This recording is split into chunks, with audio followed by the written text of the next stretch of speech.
Japanese Filipino hookers hiding in their closet, booze, what looks like cocaine, pills, whatever the group sex, orgies, they got baby oil and butter, which was weird. Then stuff like this is gonna happen. Where's your pistol at? On my side. Okay. You still put your hands on the top of the vehicle for me?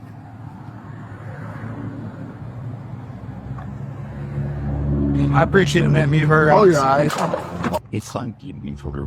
I appreciate it, man, being very honest. Oh, yeah, all right. You okay?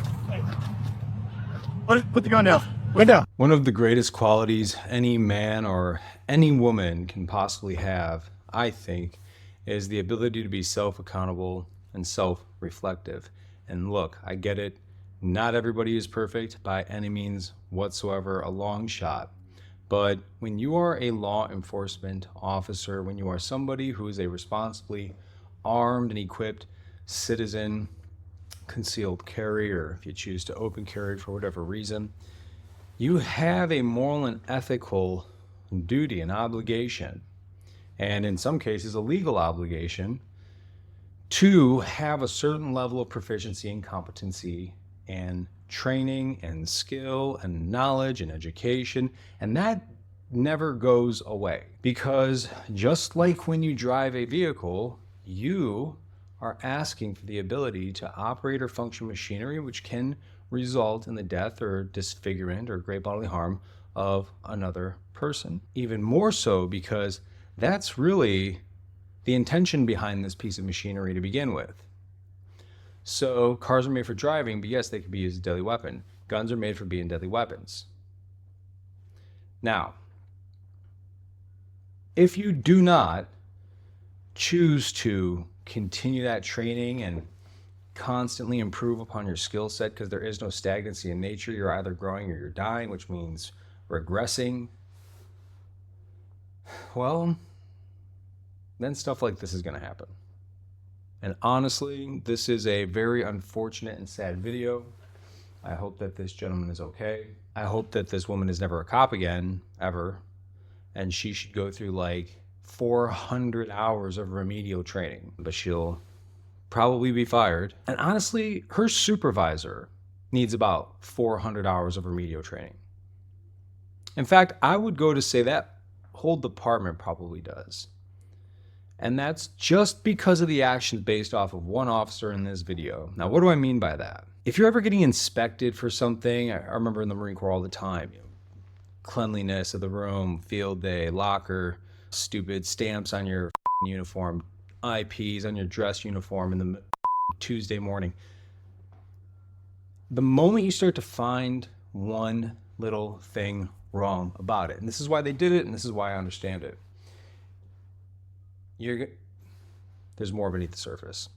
And when you start to peel back that onion and those layers and to really start to dive into the things that matter, but you've already got them off of their defensive rocker, their defensive game, their deflective game, if you will.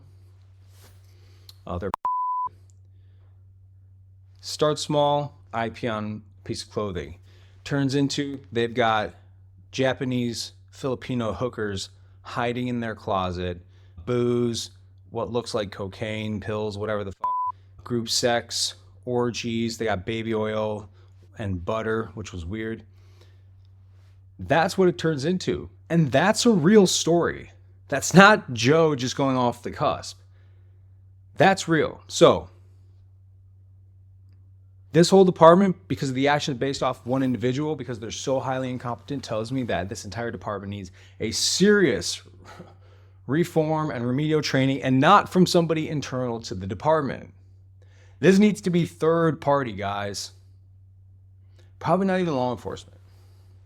Somebody much better than that, because obviously we have a law enforcement competency problem when it comes to handling firearms.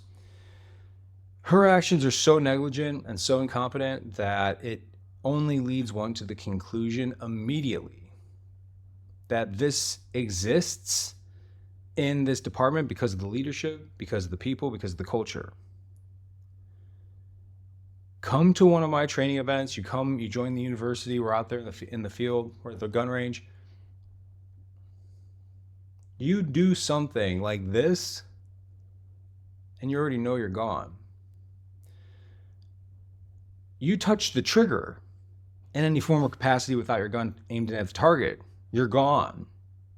Like, we don't put up with it.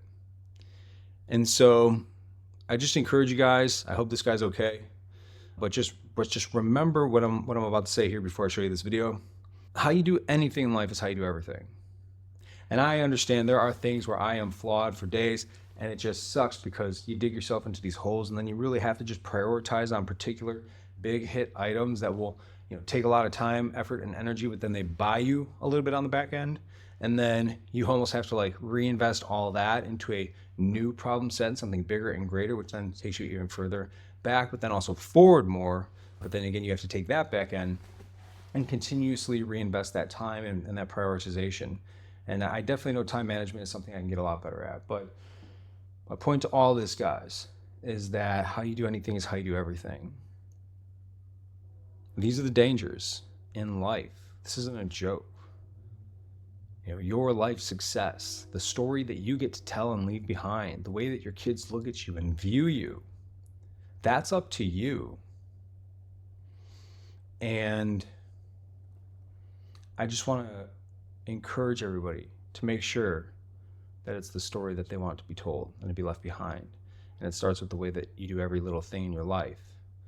Miyamoto Musashi said, pay attention even to trifles. The small, seemingly insignificant things can amount to great victories.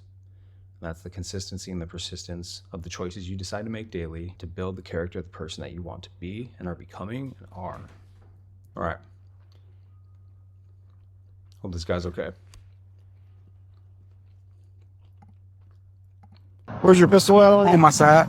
Well done. Just put your hands on the top of the vehicle for me.